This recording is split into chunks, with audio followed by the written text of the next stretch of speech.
숫자 대에 감춰진 비밀을 찾아라 예산 추적 프로젝트 빅벙커에 오신 여러분 환영합니다. 반갑습니다. 자, 네, 여러분 반갑습니다. 자, 오늘은 제가 이 부산에 녹화를 내려오면서 굉장히 가슴이 두근거렸습니다. 반가울 것 같은 분들이 계셔가지고요. 네, 막상 동화로 오니까 더 많이 반갑습니다. 네. 뭔가 좀 얘기가 오늘 잘 풀릴 것 같기도 하고 또 많은 것을 배워갈 것 같기도 하고 미처 몰랐던 것들을 또 알고 가는 그런 자리가 될 것도 같습니다.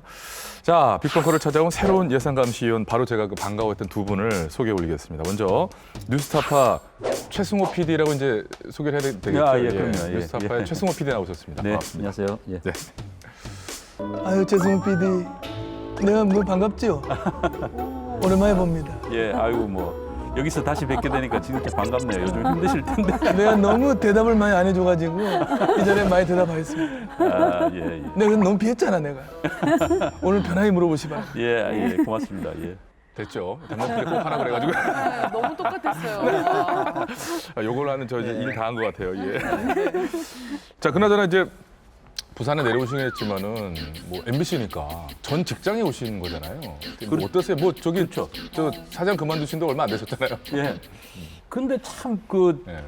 공교롭게도 제가 부산 MBC 온 거 처음인 것 같아요. 그래요? 예, 예. 와보니까 정말 좋네요. 예, 되게 괜찮죠? 예. 부산이 쫙 내려다 보이고 네. 방송하기는 정말 좋은 것 같습니다. 그러니까 사장님 계실 때 좀 신경 써주셨어야 되는데. 자, 반갑습니다. 예. 그리고 또 한 분의 예산감시위원 소개 올립니다. 생태 전문가 주기재 부산대학교 생명과학과 교수님 나오셨습니다. 예, 반갑습니다. 반갑습니다. 예, 좀 간단치 않게 인사를 좀 길게 좀 해주시겠어요? 전뭐돈 얘기하는 걸 되게 좋아하는데 오늘 찹찹합니다. 이 돈은 또 특별한 돈이라서 네, 맞습니다. 굉장히 가슴이 아픕니다. 예. 오늘 이제 제가 전해 듣기로는 이제 모신 이유가 오늘 저희가 다룰 주제에 대해서 정말 오랫동안 또 지금도 조사를 하고 계신 걸로 알고 네. 있어요. 그만큼 뭐 잘 알고 계시죠? 좀 잘 아는데 많이 남들이 안 알아줘서 그게 걱정입니다. 오늘 이후로 좀 많이들 알게 되었으면 좋겠습니다. 네. 자, 이성수 교수님이 네. 주기지 교수님 잘 아신다면서요? 잘 알죠. 공원에서 주로 만나는 사이입니다. 그래요? 어떻게 왜요? 우리는 생태공원에 적신호만 나타나면 만납니다. 현장에서 저 네. 다져진 사이시군요. 그래서 오늘 두 분이 또 얼마나 솔직하고 낱낱이 파헤쳐 주실지 예상이 되니까 이제 기대해 보겠고요. 자, 오늘의 예산을 한번 알아봅니다. 빅벙커 오늘의 예산 공개해 주시죠. 빅벙커 오늘의 예산은 23조 675억 원이에요. 지금 예산의 액수가 딱 굉장히 익숙하잖아요. 아마 아셨을 텐데 그러나 힌트 흐르는 강물처럼 흐르는 예산 낭비. 와닿잖아 이렇게. 이 의원님.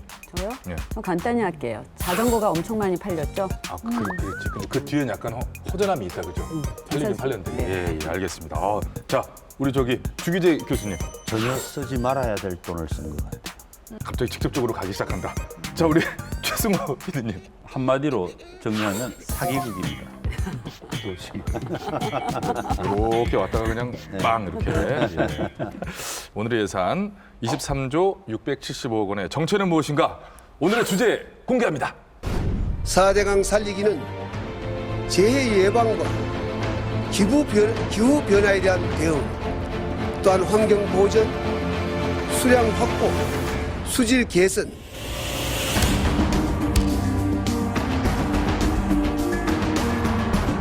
갈수기나 홍수기 상관없이 2급수 이상의 맑은 물이 언제나 출렁이게 되며 중무하리의 주민들도 맑고 깨끗한 물을 쓸 수가 있을 것입니다. 낙동강 하류 지역에도 남조류 출현 시기가 한 달이나 빨라졌습니다. 상수원까지 위협받고 있습니다. 이와 함께 4대강 유역을 친환경 공원으로 조성하고 전국 곳곳을 자전거 길로 연결해 생태 문화가 뿌리내리게 할 것입니다. 관광, 레저 산업 진흥 등 다목적 효과를 갖는 사업입니다.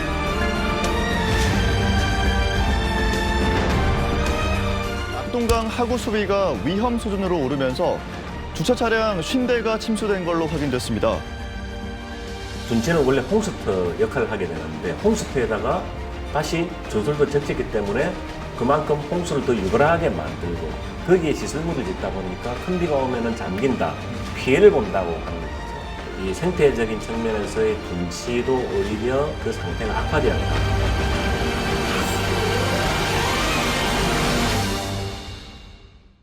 네, 오늘의 예산 23조 675억 원의 정체는 4대강 사업입니다. 자, 이 주제 뭐 딱 맞게 몇인 것 같아요. 뭐 어떻게 봐도 특히나 최승호 PD께서는 이 4대강 사업에 대해서 특별한 또 애정이 있으시고 올해 함께 오셨잖아요. 예. 4대강 사업이 과연 뭐냐 이거에 제가 꽂혀가지고 그 본질을 알기 위해서 뭐 이명박 대통령도 찾아가서 물어보기도 하고 그랬죠. 많이 찾아갔었잖아요. 예, 찾아가기도 하고 뭐 4대강 수십 6m 대통령께서 지시하셨습니까? 이렇게 물어보기도 하고 대답을 거의 안 하시. 대답을 거의 안 하고 웃고 지나가고 뭐 네. 그러다가 결국 저를 자르시더라고요. 그래서 이제 해고되기도 하고 그랬는데 글쎄 뭐 모르겠습니다. 저는 뭐 직접 해고의 대상자인지 모르겠지만 저도 그와 비슷한 시점에 다방면에서 해고 당하였습니다. 그럼요. 목소리 때문에 그래요. 자, 오늘 그래서 좋은 말씀 기대해 보겠고요. 자, 주기재 교수님도 4대강 사업에 대해서 소신 있는 말씀을 많이 해오셨어요. 초기 단계에서 제가 뭐 이렇게 막는데 도움이 안 된 게 마음에 많이 걸리죠. 또 저는 강에 매주 나와서 이제 조사를 27년 동안 하고 있기 때문에 강이 어떻게 변할 건가에 직감적으로 알고 있었는데 그 얘기를 해도 제가 말하는 메아리가 공감을 못 일으키니까 굉장히 벽에 많이 부닥친 거죠. 지금도 뭐 굉장히 아쉬운 점이 많습니다. 또 그 말씀을 또 듣고 나니 그 심정이 또 이해가 가네요. 자, 오늘 뭐 이 얘기 나눠보려고 하는데요. 사실 근데 뭐 아직도 4대강 얘기하냐, 지겹다라고 하시는 분도 계실 수는 있어요. 근데 최근에 54일간이라는 그 긴 장마로 전국에 침수 피해가 이제 잇따르면서 4대강 덕분이냐, 4대강 때문이냐 이런 논란이 또 다시 한번 생겨났지 않습니까? 그래서 오늘 저희가 빅벙커가 4대강 사업에 우리의 세금이 어떻게 쓰였고 결국 그게 우리에게 남긴 것은 무엇인가 낱낱이 꼼꼼히 파헤쳐 보려고 합니다. 자, 먼저 4대강 사업에 엄청난 돈이 들어갔다고 듣기는 들었는데요. 들을 때마다 상상은 잘 안 됩니다. 자, 우정 박사님, 23조 675억 원이 어느 정도죠? 어마어마하죠. 그렇죠. 지금 빅벙커 우리 시작한 이후 역대 최고 그거 당연하죠. 예. 그래서 23조 675억 원이라 하면요. 우리 국민 5,187만 명 그 정도 정도, 되나요? 그러면 국민 1인당 44만 원 정도 부담을 한 1인당으로 해도. 예, 1인당. 사실 뭐 저희 여기 있는 5명만 해도 한 220만 원 돈 되는 거잖아요. 그렇죠. 예, 그렇게 따지면 뭐 바로바로 와닿죠. 네. 우리 얼마 전에 그 코로나 때문에 정부가 긴급재난지원금 전 국민한테 지원했잖아요. 그게 12조 정도 됩니다.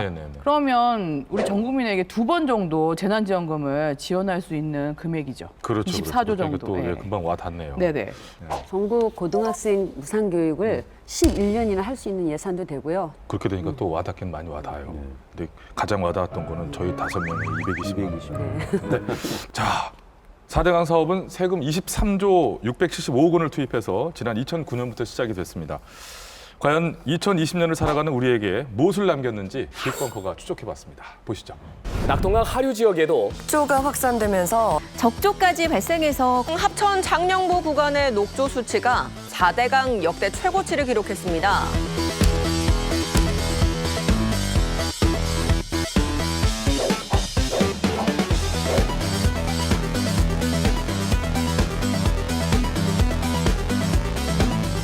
이제 낙동강은 다른 강에 비해서 모래가 더 풍부한 강이기 때문에 중상류에 좀 구미나 공단, 대구에 대도시가 있어도 그나마 하류로 내려오면서 강이 가지고 있는 자력 능력이 상당히 능력도가 높았죠. 근데 이제 4대강 하면서 그 모래를 다 준설해버리고 8개 보를 막아버렸잖아요.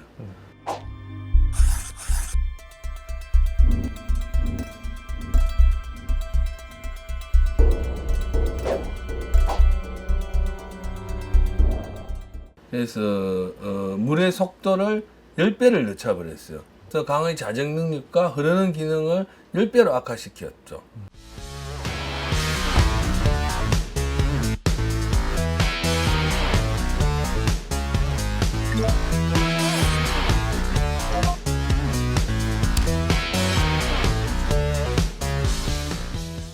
특히 특히 이제 8월이면은 일사량이 많아지면 녹조가 매우 심각해져서 2018년과 같이 100만 셀과 같은 그러한 매우 심각한 상황에 이르기도 했습니다. 그래서 2018년도에는 물금 취수장에서 취수 자체를 하지 못하는 취수가 중단되는 그런 상황이고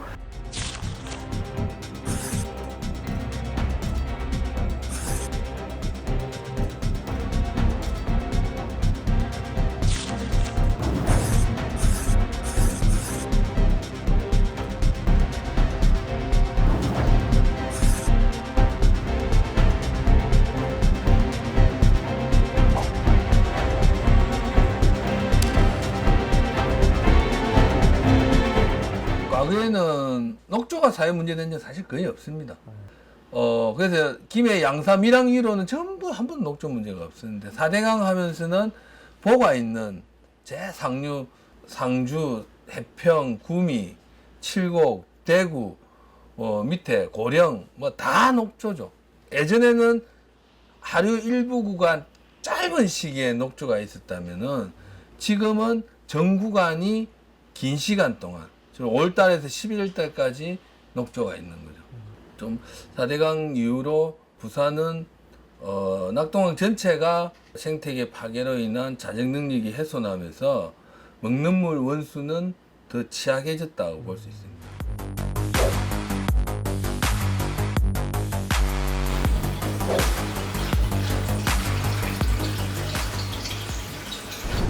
야, 4대강 사업이 시작된 이 배경이자 목적 중 하나가 바로 맑고 깨끗한 강입니다. 그렇게 얘기를 했었죠. 그런데 부산 시민에게 매년 반복되는 일이자 해결되지 않고 있는 게 바로 이 녹조 라떼잖아요. 네. 제가 이제 늘 많이 하는 얘기가 부산 시민이 가장 비싼 돈을 내고 가장 더러운 물을 먹고 있다. 이 얘기를 많이 합니다. 사실 부산 시민 중에는 우리 낙동강을 낙동강이라고 말하시는 분들도 제법 많습니다. 된 소리요. 예. 그런데 거기에다가 4대강 사업 이후에는 녹조 라떼뿐만 아니라 덤으로 선물이 하나 더 왔어요. 괴물 같은 큰빛 이끼벌레까지 들어와 갖고 이제는 4대강의 선물이 많이 늘어난 셈입니다. 풍족하게 이렇게. 네네. 많이 풍족해졌습니다. 이 의원님 저기 물 얘기만 나오면 항상 화가 나겠죠. 자, 주기재 교수님은 30년 가까이 이제 낙동강 수질을 관리하고 계시지 않습니까? 사실상. 4대강 사업 이후에 녹조가 증가한 거는 뭐 명백한 사실이죠. 중하류는 녹조가 간간히 있었습니다. 그런데 4대강 사업으로 중상류, 대구 위에가 녹조가 많이 발생한 거죠. 그게 가장 크고 거기서 발생한 녹조들이 이렇게 떠내려오기 때문에 일부 호소화되어 있는 상태에서 녹조를 우리가 오랫동안 보게 되죠. 수질 전체는 개선될 수도 있는데 물량이 늘었기 때문에 상당히 지금 통계적으로 유의할 정도로 위에는 늘고 아주 최하류에도 늘고.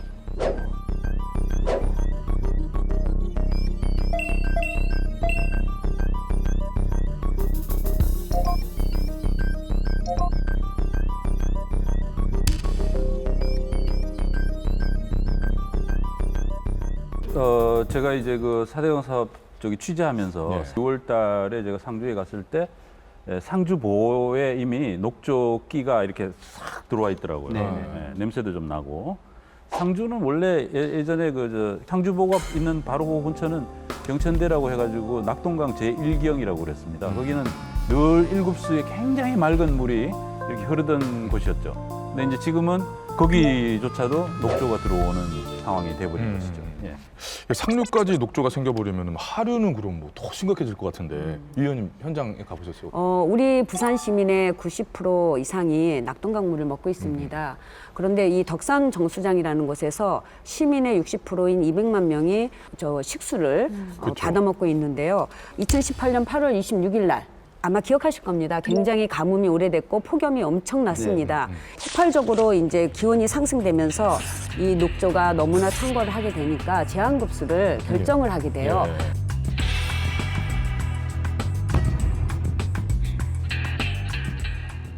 우 박사님, 이 정도면 뭐 재난 아니에요? 이 정도면? 재난이죠. 예. 네, 재난이 맞습니다. 그리고 실제로 그 재난 및 안전관리법의 조류 대발생은 재난으로 정의하고 있죠. 재난으로 명명하고 있는 네네. 것이죠. 자, 이게 상류까지도 녹조가 이렇게 생겼는데 하류는 이제 더 심각해지는 건데, 근데 이 사태가 또 발생할 수 있잖아요. 비슷한 환경이 되면. 뭐 그냥 쉽게 말씀드리면 햇빛 2주일 그리고 여름 예. 그러면 녹조 핍니다.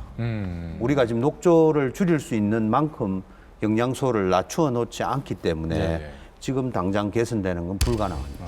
유속 또한 아주 중요한 요소일 거고요. 그렇죠. 예. 근데 이게 녹조 문제 사실상 뭐 예견된 문제였다라고 최승호 PD는 주장을 하셨는데 네. 어떤 얘기입니까? 주장이 아니고 이거는 사실입니다. 네. 감사원 감사 결과를 통해서 드러난 거죠. 네. 그때 당시에 이제 그 추진을 할 때 2009년도에 환경부도 나름대로는 이거를 하게 되면은 어떻게 될 것인가에 대한 문제점을 충분히 인식하고 있었기 때문에 국립환경과학원에 예측을 해보라고 그럽니다. 네. 그 예측을 해봤더니 체류 시간이 길어나고 결국은 상당히 녹조가 심해진다, 조류가 심해진다라는 보고를 올렸어요. 보고를 올렸고 부영양화가 심해진다라는 표현이 보고서에 들어갔습니다. 그랬는데 청와대에서 이거 표현이 너무 자극적이다. 표현을 바꿔라. 이렇게 이야기를 했습니다. 그래서 부영양화 뭐 이런 표현들이 다 빠지고 환경부에서도 그 수질을 예측을 할 때 보호 구간이 더 체류 시간이 길어지니까 요 상류는 더 녹조가 당연히 심할 거 아니겠습니까? 여기 위험해질 수 있는 부분을 시험을 해봐야 되는데 여기를 빼고 전체 구간을 대상으로 해가지고 그 예측을 해보라고 그래가지고 마치 조류가 별로 발생하지 않는 것처럼 해서 물 수질이 좋아진다라고 국민들한테 거짓말을 했던 것이죠. 그런 방법을 통해서.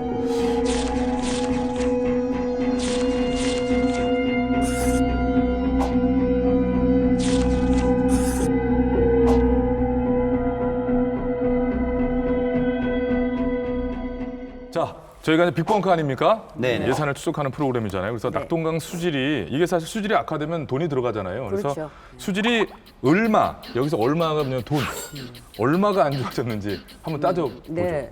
낙동강물은 우리 부산 시민이 먹는 식수이기 때문에 반드시 정수해야 됩니다. 그렇죠. 그러면 이 과정에는 당연히 정수 비용이 들어가겠죠.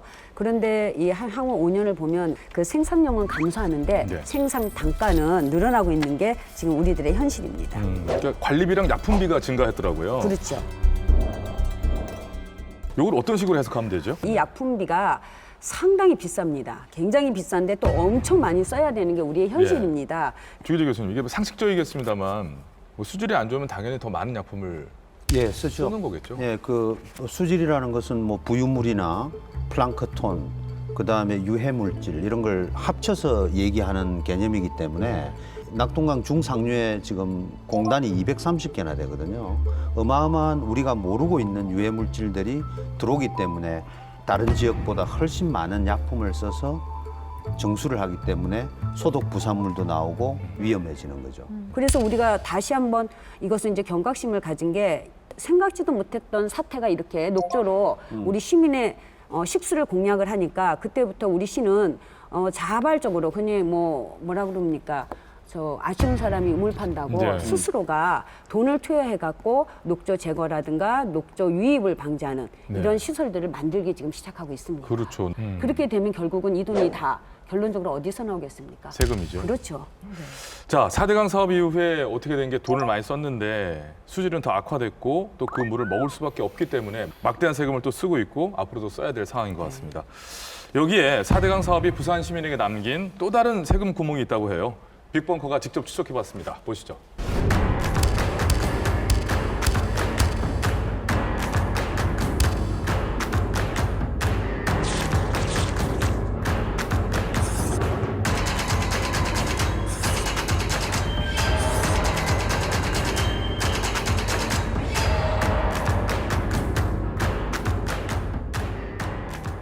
사대강 사업을 진행할 당시에 생태적인 측면에서 둔치를 많이 강조했습니다.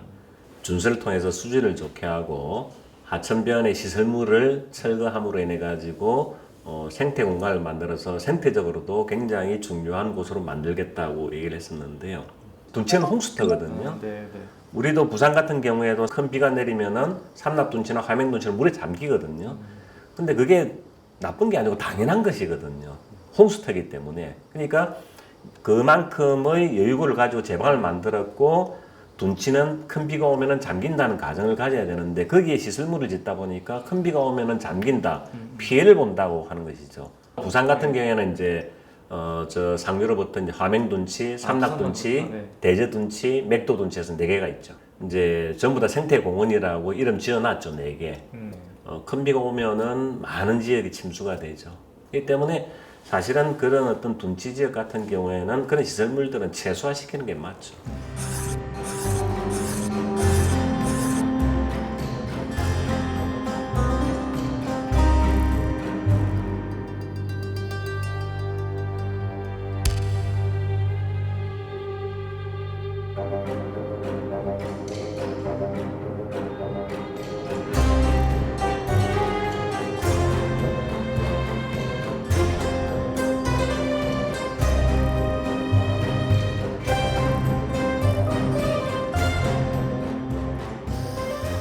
둔치하고 관련된 문제들은 이미 수위를 떨어뜨리면서 그 4대강 때 만들어 놓은 생태 하천이라고 뭐 하천 비슷한 걸 몇 개를 만들어 놨는데 그런 하천은 이미 지금 낮아진 수위보다도 7m 정도 높아지기 때문에 그냥 육상화되는 것이죠. 그런 경우는 대표적으로 처음부터도 할 필요가 없는 사업을 하는 거죠. 전망할 곳도 없는데 전망대를 만들거든요. 근데 그 가는 길에 보면 저런 이제 풀들이 다 덮고 있다. 그 말은 아무도 안 갔다는 걸 몇 년째 잘 보여주고 있잖아요. 그게 방치죠.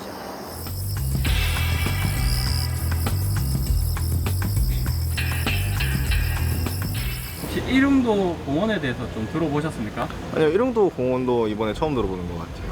일릉도라고 들어보셨나요? 아니 오늘 처음 왔는데요. 그러면 여기 부산 사람인데도 처음 들어. 아, 부산 사람인데 처음 들어. 네.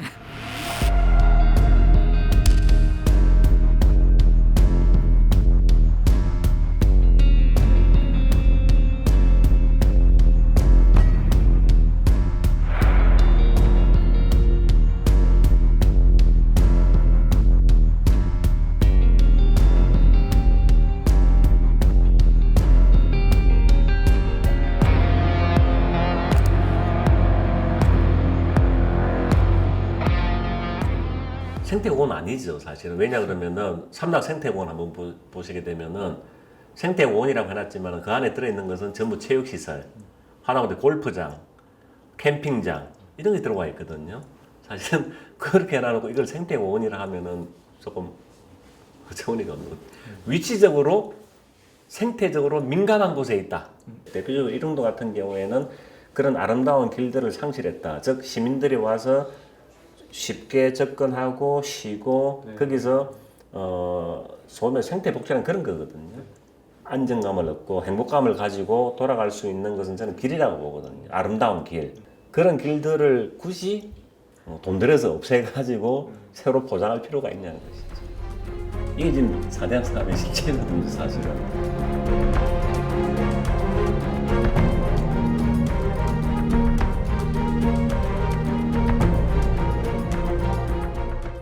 예, 잘 봤습니다. 저는 그 4대강 사업이라고 해서 이제 그 강에 보세우고 뭐 이런 거, 강 깊이를 어떻게 했다. 원래 목적은 뭐 그게 아니었을 것 같다. 뭐 이런 쪽에 초점이 있었는데 더 많은 부분이 또 있네요. 원래 대운하 프로젝트였잖아요. 대운하 프로젝트를 4대강 살리기다라는 것으로 이제 개념을 전환을 하면서 마치 강을 살린다라는 그런 그 이미지를 줘야 되니까 주변에다가 생태공원이라는 이름으로 여기도 상당한 예산을 들여서 공원들을 조성을 하지 않았나 그런 생각이 듭니다. 근데 이제 그것도 굉장히 사실은 생태공원 하나하나가 제대로 조성을 하려 그러면 시간도 많이 걸리고 우리 주기조 교수님 같은 분들한테 자문도 많이 얻고 계획을 충분히 해서 했어야 되는데 몇 년 만에 자기 임기 내에 끝내야 되니까 강 전체를, 강 주변을 천편일률적으로 똑같은 형태의 공원화를 시켜버린 거죠. 지금 한 350개 그 생태공원에 생태와 더불어 공원 개념을 동시에 만족하게 갖춘 데가 없습니다. 국화팡처럼 공구별로 찍어낸 겁니다. 예. 그러다 보니까 제일 가장 큰 문제는 낮은 곳은 낮게 하고 우리가 이용하는 그 공간은 좀 높게 해서 예, 그러니까요. 홍수를 피하고 예. 생태도 위해야 되는데 전부 단단면으로 만들었기 예. 때문에 위험하고요. 또 준설토를 일부 몰래 부어서 단을 높인 경우가 있습니다. 네. 이런 경우는 다 앞으로 재자연화를 하게 되면 굉장히 높아지기 때문에 굉장히 어려움을 많이 안고 있습니다. 대도시에는 예를 들어서 이제 한강 둔치공원 같이 시민들이 뭐 가가지고 뭐 앉아서 뭐 즐길 수 있는 이런 것들을 만들어 놓으면은 이용도가 꽤 높죠. 네네. 근데 낙동강이나 많은 강들의 대부분의 구간들은 사실 그런 곳은 아니지 않습니까? 아유, 무서워요. 네, 그런 곳은 아닌데도 그렇게 돈을 들여서 만들어 놓고 그다음에 또 유지를 해야 되지 않습니까? 그렇죠. 근데 이제 유지를 하는데도 돈이 너무 많이 들어서 유지도 감당이 안 되니까 지금은 거의 이제 방치하는 곳도 많고 꼭 무슨 저 유령들이 사는 곳 같은 예. 그런 느낌으로 돼 있는 곳들이 굉장히 많은 거죠. 근데 여기서 또 하나 이제 자 얘기 나눠야 될 게 이 의원님 유지 네. 관리비 쪽이잖아요. 네네. 예. 지금 그 5개를 부산시가 생태공원을 갖고 있는데요. 그 면적이 434만 평입니다. 이해를 돕는다면 한강관리본부가 관리하고 있는 11개 한강공원의 그 면적이 270만 평밖에 안 됩니다. 우리가 한 1.5배가 더 넓죠. 비가 한번 오고 폭우가 오고 뭐 태풍이 지나가고 나면 여기가 다 흙탕물로 뻘이다 보니까 다 흙탕화됩니다. 그러면 높이가 일정하다고 하니까. 그러면 맞습니다. 이걸 뭘로 다 씻어낼까요? 그거 다 호수로 호수 갖고 와서 뭘로 다 씻어내고 있어요. 벤치의 흙이든 어디의 흙이든. 한번 생각을 해보십시오. 430만 평의 흙을 호수에 물을 담아서 그걸 씻어낸다는 게 상상이나 가십니까? 그러다 보니까 이게 유지관리비가 지금 들어가고 있죠.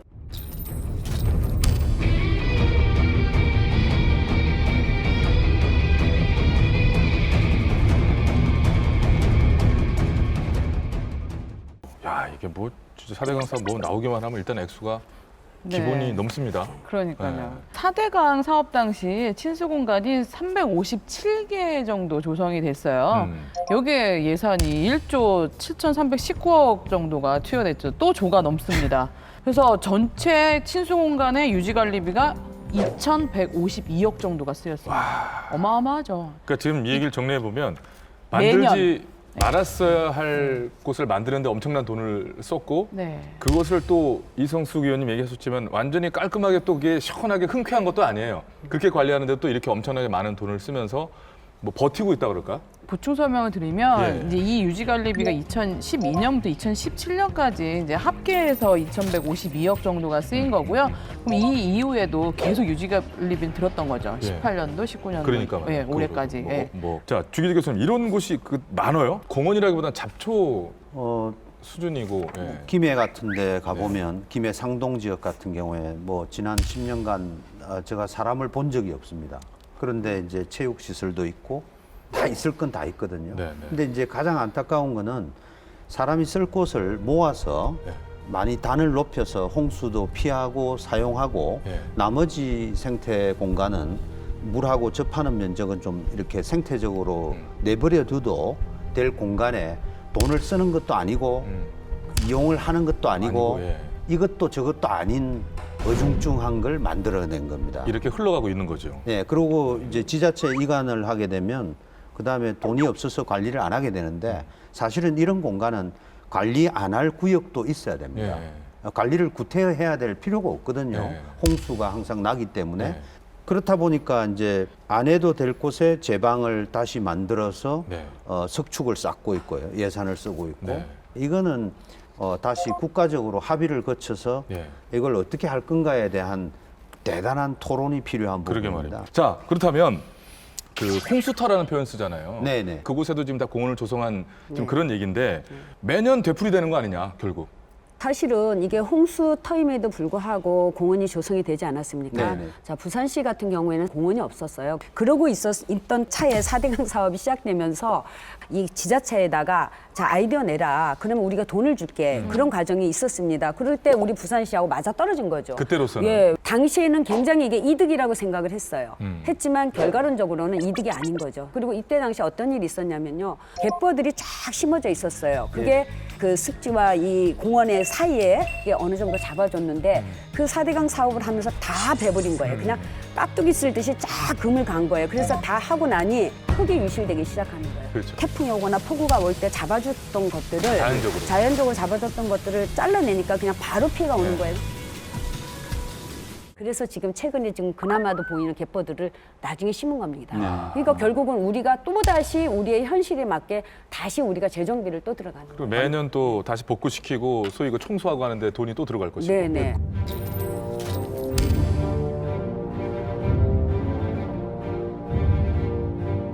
근데 지금 이렇게까지 많은 천편일률적인 이 치수 공간들이 왜 이렇게 엄청난 돈을 쓰면서까지 굳이 이렇게 많이 필요했을까요?